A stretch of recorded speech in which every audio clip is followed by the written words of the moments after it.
जय हिंद साथियों, स्वागत है आप सभी का सक्सेस वर्ल्ड एमसीक्यू चैनल पर। तो दोस्तों, आज की इस वीडियो में मध्य निषेध सिपाही की परीक्षा के लिए न्यू प्रैक्टिस सेट नंबर 3 को कवर करेंगे। तो जल्दी से आप सभी लाइव में जुड़ जाइए। सभी को गुड इवनिंग। तो चलिए सेशन की शुरुआत करते हैं आज के बेहतरीन प्रश्नों से। तो पहला प्रश्न आपके सामने है, लखनऊ समझौता किस वर्ष हुआ था? चलिए आप सभी लाइव चैट में फटाफट से आंसर बताएंगे। लखनऊ समझौता किस वर्ष हुआ था? तो यहाँ पे पहले प्रश्न का आंसर क्या हो जाएगा? तो जो ही बच्चे लाइव चैट में बी ऑप्शन दिए हैं, बिल्कुल सही जवाब है। 1916 में लखनऊ समझौता हुआ था। और आपको याद होगा, इसी समझौता में जो कांग्रेस का गरम दल और नरम दल है, दोनों में एकता स्थापित हुआ था, याद रखिएगा। और 1916 का जो लखनऊ अधिवेशन है, कांग्रेस का लखनऊ अधिवेशन, इसकी अध्यक्षता किसने किया था? तो अंबिका चरण मजूमदार ने, याद रखना है। और कांग्रेस के जो दल थे विभाजित कब हुआ था, यानी कि किस अधिवेशन में विभाजन हुआ था? तो याद रखिएगा 1907 का जो सूरत अधिवेशन था, जिसकी अध्यक्षता रास बिहारी बोस ने किया था, इसी अधिवेशन में कांग्रेस के दो दल आपस में विभाजित हो गए थे और एक हुए थे 1916 के लखनऊ अधिवेशन में। तो इन सभी फैक्ट को जरूर ध्यान रखना है। 1915 में क्या हुआ था? तो 9 जनवरी 1915 में महात्मा गांधी जी दक्षिण अफ्रीका से भारत लौटे थे और इसीलिए 9 जनवरी को प्रत्येक वर्ष भारतीय प्रवासी दिवस मनाया जाता है। 1917 में क्या हुआ था? तो चंपारण सत्याग्रह हुआ था और ये महात्मा गांधी का भारत में पहला सत्याग्रह था। और 1918 में कौन सा आंदोलन हुआ था? थोड़ा सा आप लोग कमेंट करके बताएंगे। देखिए, दूसरा प्रश्न है, भारतीय रिजर्व बैंक की स्थापना कब हुई थी? चलिए दूसरे प्रश्न के लिए आंसर बताएंगे। और दोस्तों, हम आपको प्रश्नों के साथ जितने भी एक्स्ट्रा क्वेश्चन को बताते हैं, ध्यानपूर्वक सुनिए। एग्जाम में प्रश्न बनता है और साथ में आपका डेली रिवीजन भी होगा। तो यहाँ पे दूसरे प्रश्न का आंसर क्या हो जाएगा? तो भारतीय रिजर्व बैंक की स्थापना होती है 1 अप्रैल 1935 में। और जिस समय स्थापना होती है उस समय हेडक्वार्टर कोलकाता में था, लेकिन वर्तमान में आरबीआई का हेडक्वार्टर मुंबई में है, याद रखना है। इसका राष्ट्रीयकरण कब हुआ था? तो 1 जनवरी 1949 को आरबीआई का राष्ट्रीयकरण किया गया था। वर्तमान में आरबीआई के गवर्नर कौन है? तो याद रखिएगा, शक्तिकांत दास है। शक्तिकांत दास वर्तमान में आरबीआई के गवर्नर है। तो इन सभी फैक्ट को आपको ध्यान रखना है। इनमें से कौन सी फसल सूखा सहिष्णु फसल है? चावल, पटसन, गन्ना या फिर डी बाजरा। गन्ना का सबसे अधिक उत्पादन किस राज्य में होता है? तो उत्तर प्रदेश में होता है। जूट का पूछा जाता है सबसे अधिक, याद कर लीजिए, पश्चिम बंगाल में जूट सर्वाधिक होता है। और सोयाबीन तो आप सभी जानते हैं, मध्य प्रदेश में। तो यहाँ पे तीसरे प्रश्न का आंसर क्या हो जाएगा? इनमें से कौन सी फसल सूखा सहिष्णु फसल है? तो याद रखिएगा, ये है बाजरा। आगे देखिए, प्राथमिक क्षेत्र का तात्पर्य क्या है? चलिए आंसर बताएंगे। देखिए दोस्तों, हमने आपको प्राथमिक क्षेत्र, द्वितीयक क्षेत्र, तृतीयक क्षेत्र के बारे में बहुत ही अच्छे तरीके से बताया था। अगर आप लोगों ने उस क्लास को किया होगा तो बिल्कुल आराम से आंसर बता सकते हैं। तो याद कीजिए, हमने आपको बताया था कृषि जो है प्राथमिक क्षेत्र के अंतर्गत आते हैं। तो सही जवाब है सी ऑप्शन। और उद्योग क्षेत्र जो है ये द्वितीय क्षेत्र में आते हैं और सेवा क्षेत्र जो है ये तृतीय क्षेत्र में आते हैं। तो यहाँ पे सही आंसर होगा सी ऑप्शन। राज्यसभा के 1/3 सदस्यों के निवृत्त होने की अवधि क्या है? चलिए 5 के लिए फटाफट से आंसर बताइए। बहुत ही शानदार प्रश्न है। बिल्कुल इसी तरह के प्रश्न आपसे एग्जाम में पूछे जाएंगे। तो राज्यसभा के 1/3 सदस्य के निवृत्त होने की अवधि क्या है? तो याद कर लीजिए, ये है प्रति 2 वर्ष। देखिए, राज्यसभा के 1/3 सदस्यों की निवृत्ति जो है प्रति 2 वर्ष के बाद की जाती है, याद रखिएगा। और राज्यसभा अस्थायी सदन है। पूछा जाता है राज्यसभा कैसा सदन है, तो ये एक अस्थायी सदन है, इसे भंग नहीं किया जा सकता है, जबकि लोकसभा अस्थायी सदन है और लोकसभा को भंग किया जाता है। राज्यसभा के सदस्यों का कार्यकाल 6 वर्ष का होता है, जबकि लोकसभा के सदस्यों का कार्यकाल 5 वर्ष का होता है। भारत में वैध प्रभुसत्ता निहित है। चलिए आंसर बताएंगे, भारत में वैध प्रभुसत्ता किसमें निहित है। तो दोस्तों यहाँ पे छठे प्रश्न का आंसर क्या हो जाएगा, भारत में वैध प्रभुसत्ता जो है ये संविधान में निर्मित है, याद रखिएगा। और एक बात याद रखिए, भारत में जो है संविधान की सर्वोच्चता है। और ब्रिटेन में, तो ब्रिटेन में संसद की सर्वोच्चता है। तो ये 2 प्रश्न एग्जाम में पूछा जा सकता है कि ब्रिटेन में किसकी सर्वोच्चता है, तो संसद की, जबकि भारत में संविधान की सर्वोच्चता है। ब्रिटेन का संविधान जो है अलिखित संविधान है, जबकि भारत का संविधान लिखित है। और विश्व का प्रथम लिखित संविधान किस देश का है, तो अमेरिका का है। और दोस्तों आप लोग एक चीज़ कमेंट करके बताइए, हम जो आपको प्रश्नों के साथ इतना डिटेल में एक्स्ट्रा फैक्ट को बताते हैं, क्या हमें बताना चाहिए या फिर नहीं, आप लोग ज़रूर कमेंट करके बताइए। फिर आगे देखते हैं क्या होता है। देखिए आगे प्रश्न है, यह किसने कहा है कि मानव प्राकृतिक रूप से एक राजनीतिक प्राणी है। बिल्कुल टॉप लेवल का प्रश्न है, आंसर बताएंगे।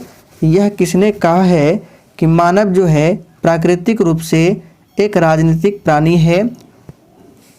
तो यहाँ पे 7वें प्रश्न का आंसर हो जाएगा, कल भी हमने इस प्रश्न को शायद बताया था, इसका आंसर क्या होगा, तो बिल्कुल सही आंसर दिए हैं, अरस्तु ने कहा था, याद रखिएगा। अरस्तु कौन थे, तो महान यूनान के महान दार्शनिक थे, जिन्हें राजनीति शास्त्र का जनक भी माना जाता है। अरस्तु जो है सिकंदर का गुरु था, याद रखिएगा। अगला प्रश्न है, कितने याम्योत्तर के साथ साथ अंतर्राष्ट्रीय दिनांक रेखा निर्धारित की जाती है। फटाफट से आंसर बताएंगे। और देखिए अरस्तु जो है जीव विज्ञान का भी पिता है और साथ में राजनीति शास्त्र का भी जनक माना जाता है।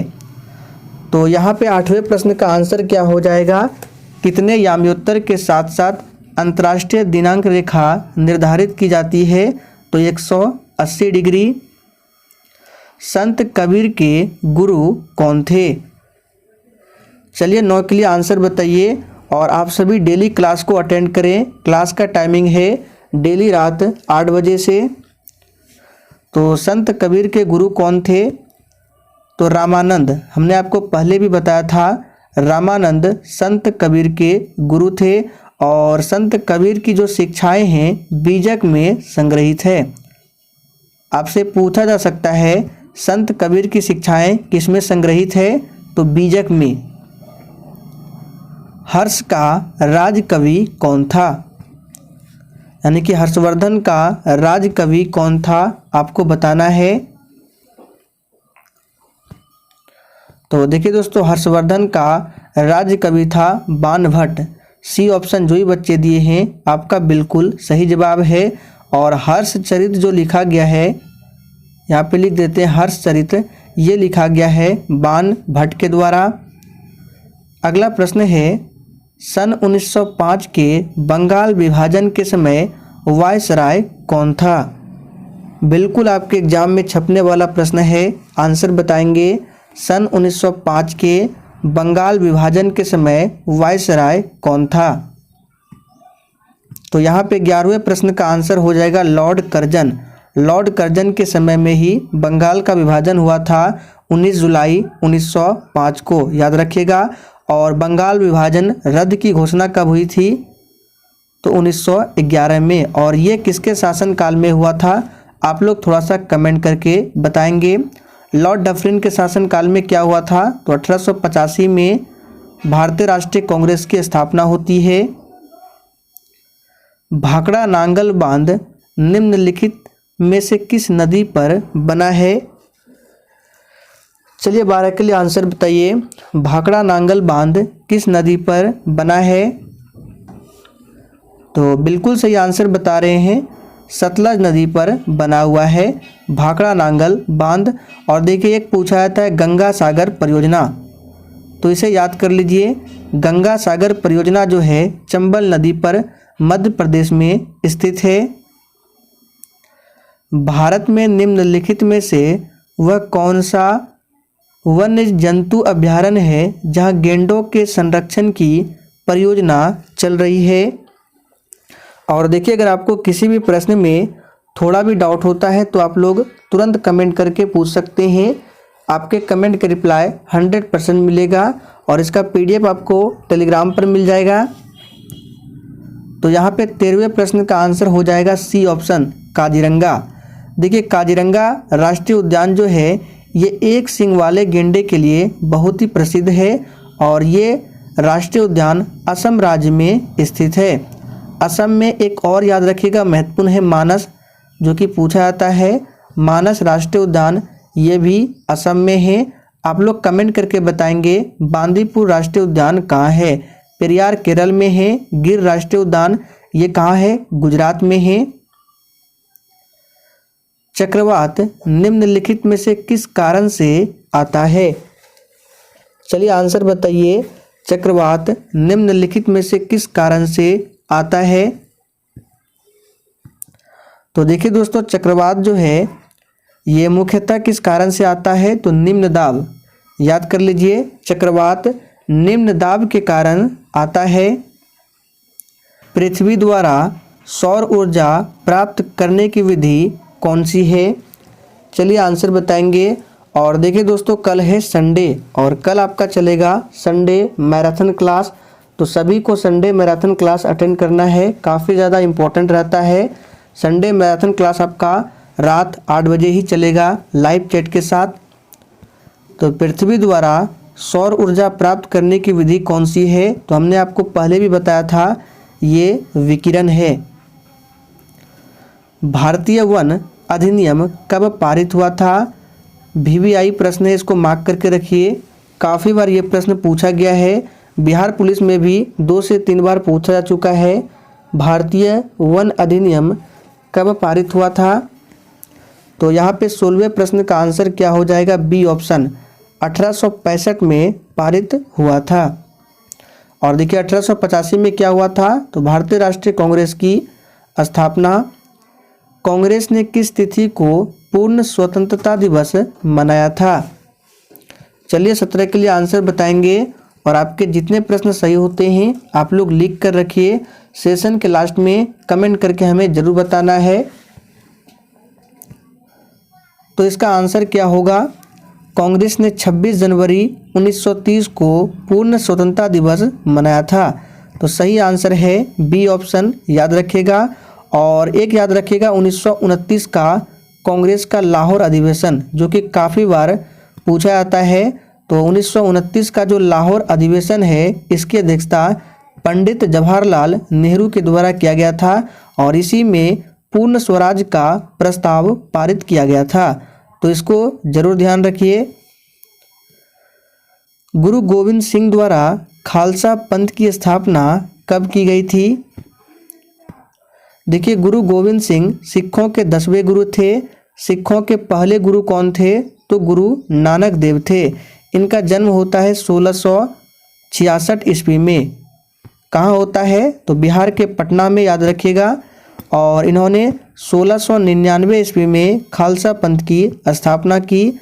सही जवाब है बी ऑप्शन। शासन की संघीय प्रणाली इस अधिनियम के अंतर्गत स्थापित की गई थी। चलिए आंसर बताइए, शासन की जो संघीय प्रणाली है किस अधिनियम के अंतर्गत स्थापित की गई थी? तो दोस्तों यहाँ पे 19वें प्रश्न का आंसर हो जाएगा गवर्नमेंट ऑफ इंडिया एक्ट 1935। तो आंसर है आपका बी ऑप्शन। स्वामी दयानंद सरस्वती ने प्रथम आर्य समाज 1875 में कहाँ स्थापित की थी? देखिए वेदों की ओर लौटो, ये नारा किसने दिया था? वेदों की ओर लौटो का नारा दिया था स्वामी दयानंद सरस्वती ने, याद रखिएगा। और इन्होंने आर्य समाज की स्थापना की थी कब? तो 1875 में। कहाँ पर किया था? तो स्थान का नाम है बम्बई, यहाँ पे मुंबई लिखा गया है, बम्बई, याद रखिएगा। और देखिए इसके साथ में ब्रह्म समाज भी पूछा जाता है। तो ब्रह्म समाज के संस्थापक थे राजा राम मोहन राय। 1828 में ब्रह्म समाज की स्थापना होती है। 1867 में क्या होता है? तो प्रार्थना समाज की स्थापना आत्माराम पांडुरंग के द्वारा। और 1815 में आत्मीय सभा की स्थापना होती है। भारतीय राष्ट्रीय कांग्रेस का प्रथम अधिवेशन कहाँ आयोजित हुआ था? चलिए किसके लिए फटाफट से आंसर बताइए। और देखिए दोस्तों, मान लीजिए आप कोई प्रश्न भूल रहे हैं, जैसे कि अभी हमने आपको बताया प्रार्थना समाज की स्थापना, आर्य समाज की स्थापना, ब्रह्म समाज की स्थापना, आत्मीय सभा की स्थापना। अगर इसकी स्थापना डेट भूल रहे हैं तो देखिए हम क्या करते हैं, मैक्सिमम प्रश्नों को बार बार रिपीट करते रहते हैं एक्स्ट्रा फैक्ट में। अगर आप लोग इसे ध्यान से सुनते हैं तो आप लोग फिर कभी भूलेंगे नहीं, इसलिए बोलते हैं डेली क्लास को कीजिए और ध्यानपूर्वक सभी एक्स्ट्रा फैक्ट को सुनिए। तो भारतीय राष्ट्रीय कांग्रेस का प्रथम अधिवेशन हुआ था बम्बई में। कब हुआ था? तो 1885 में। और अध्यक्षता किया था WC बनर्जी ने, याद रखिएगा। 1853 में लॉर्ड डलहौजी ने जो पहली टेलीग्राफ लाइन शुरू की वह किस किस के बीच थी? वेरी इंपॉर्टेंट प्रश्न है ये। प्रश्न CSBC द्वारा पूछा हुआ प्रश्न है। देखिए लॉर्ड डलहौजी के शासनकाल में क्या क्या हुआ था, इम्पोर्टेंट है, चलिए बता देते हैं। तो सबसे पहले लॉर्ड डलहौजी को भारत में रेलवे का जनक माना जाता है। और आप लोगों ने पढ़ा होगा राज हड़प नीति, ये जो आया था इसी के शासनकाल में आया था।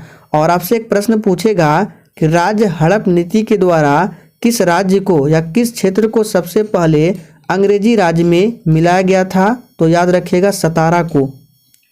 सतारा को 1848 में राज्य हड़प नीति के द्वारा अंग्रेजी राज्य में मिलाया गया था। फिर 1853 में झांसी को और 1854 में नागपुर जैसे राज्य को अंग्रेजी राज्य में मिलाया गया था। तो यहाँ पे आंसर हो जाएगा कोलकाता और आगरा, याद रखिएगा। भारत के पड़ोस में घोड़े की नाल जैसे आकार वाला मूंगे का द्वीप समूह का नाम क्या है? चलिए 23 के लिए आंसर बताएंगे। तो यहाँ पे सही जवाब हो जाएगा लक्षद्वीप, याद रखिएगा। लक्षद्वीप की राजधानी कहाँ है? तो कवरत्ती। लक्षद्वीप की राजधानी है कवरत्ती। अंडमान और निकोबार द्वीप समूह के बीच कौन सा चैनल है? तो 10 डिग्री चैनल है। 9 डिग्री चैनल किसके किसके बीच है? तो लक्षद्वीप और मिनिकॉय के बीच 9 डिग्री चैनल है। अंडमान निकोबार की राजधानी पोर्ट ब्लेयर है, जो कि दक्षिणी अंडमान साउथ अंडमान में स्थित है। निम्नलिखित में से कौन सा समुद्री बंदरगाह और तेल परिष्करण के अंदर दोनों है? चलिए 24 के लिए आंसर बताएंगे। तो ध्यान दीजिए, मंगलूर, हल्दिया और विशाखापत्तनम में समुद्री बंदरगाह और तेल परिष्करण केंद्र दोनों है, याद रखिएगा।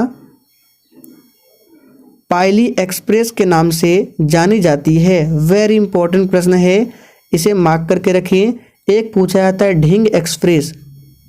तो आप सभी जानते हैं ढिंग एक्सप्रेस के नाम से जाना जाता है हिमा दास को। हिमा दास को ढिंग एक्सप्रेस के नाम से जाना जाता है। यहाँ पे सही आंसर हो जाएगा PT ऊषा को। PT ऊषा को पायली एक्सप्रेस के नाम से जाना जाता है। ये कौन है? तो PT ऊषा भारत की एथलीट है, याद रखिएगा।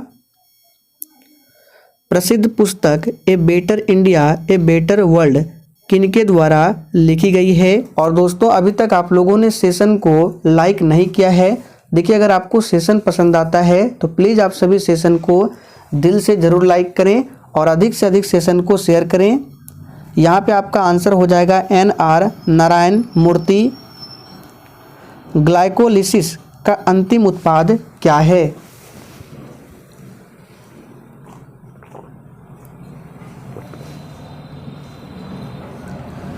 तो यहाँ पे 27 का आंसर क्या हो जाएगा? तो ग्लाइकोलिसिस का जो अंतिम उत्पाद है ये पायरुविक अम्ल है। सही आंसर है ए ऑप्शन। ग्लूकोज का अणुसूत्र क्या होता है? C6H12O6, ये ग्लूकोज का सूत्र है। जीव विज्ञान की शाखा जिसके अंतर्गत पक्षियों का अध्ययन होता है क्या कहलाता है?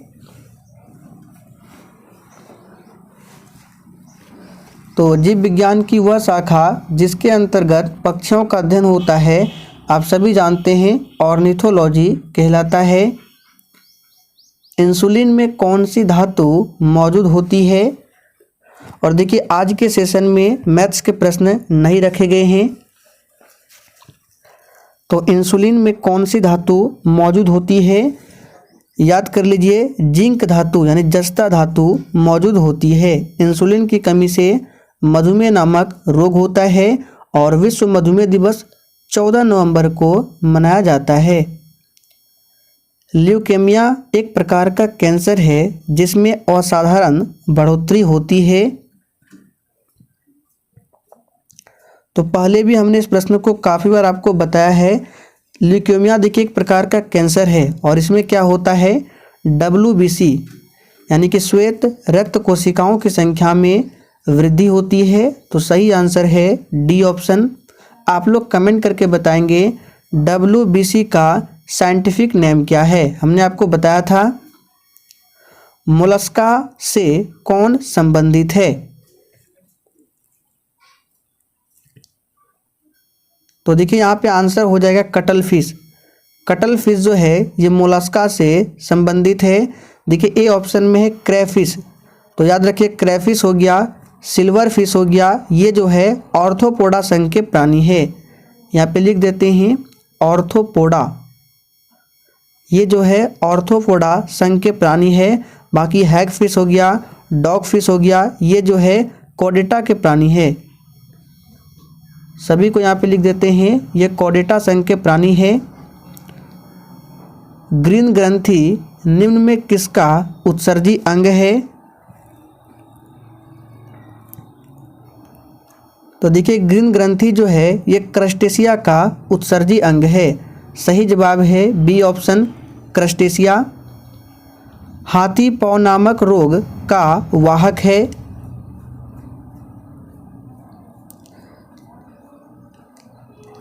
तो देखिए हाथी पाँव नामक रोग का जो वाहक है ये है क्यूलेक्स मच्छर। देखिए सी ऑप्शन में दिया गया है, संक्रमित क्यूलेक्स मच्छर है, याद रखिएगा।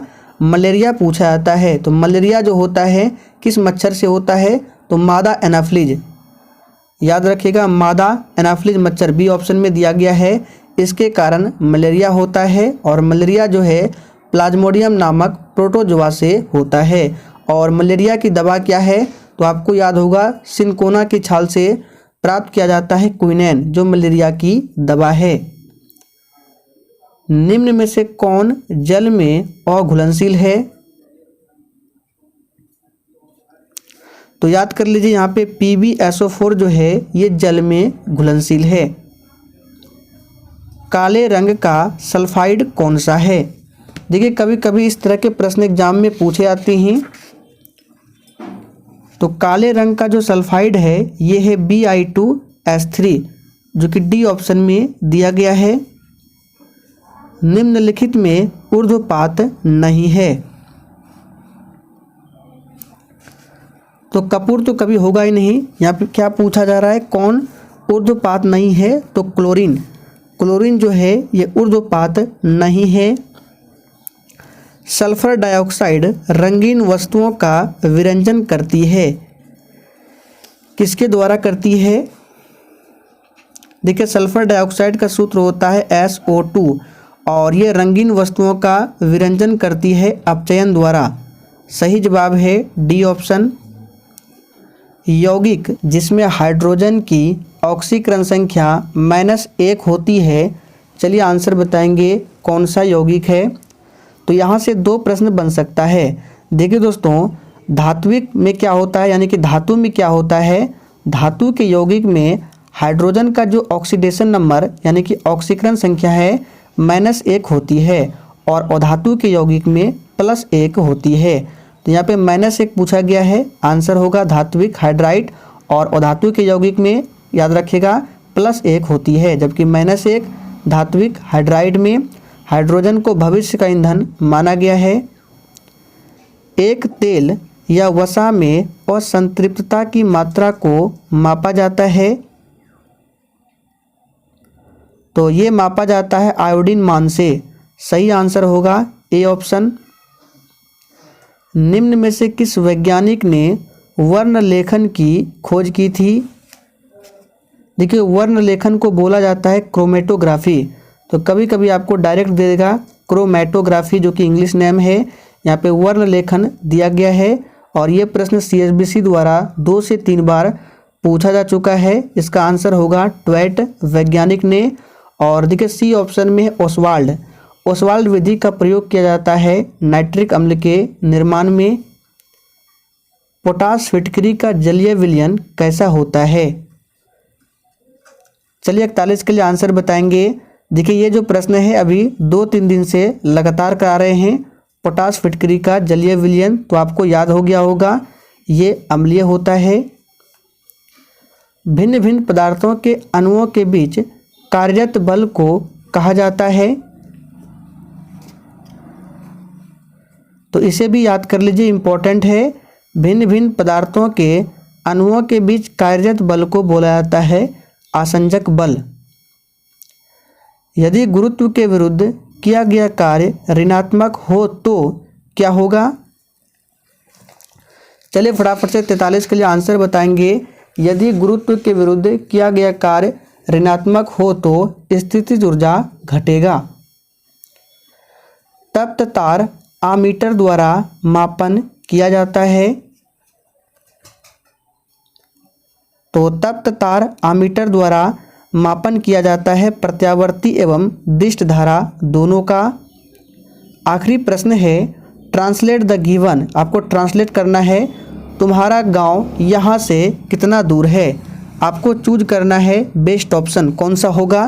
तुम्हारा गांव यहाँ से कितना दूर है। तो इसका सही जो इंग्लिश ट्रांसलेशन होगा क्या हो जाएगा? How far is your village from here. देखिए ए ऑप्शन में दिया गया है how far is your village from here. तो दोस्तों आज के लिए इतना ही। सेशन पसंद आया हो तो सभी लोग फटाफट से सेशन को लाइक कीजिए और सेशन को अधिक से अधिक ज़रूर शेयर करें। तो चलिए कल फिर मिलते हैं नेक्स्ट क्लास के साथ में।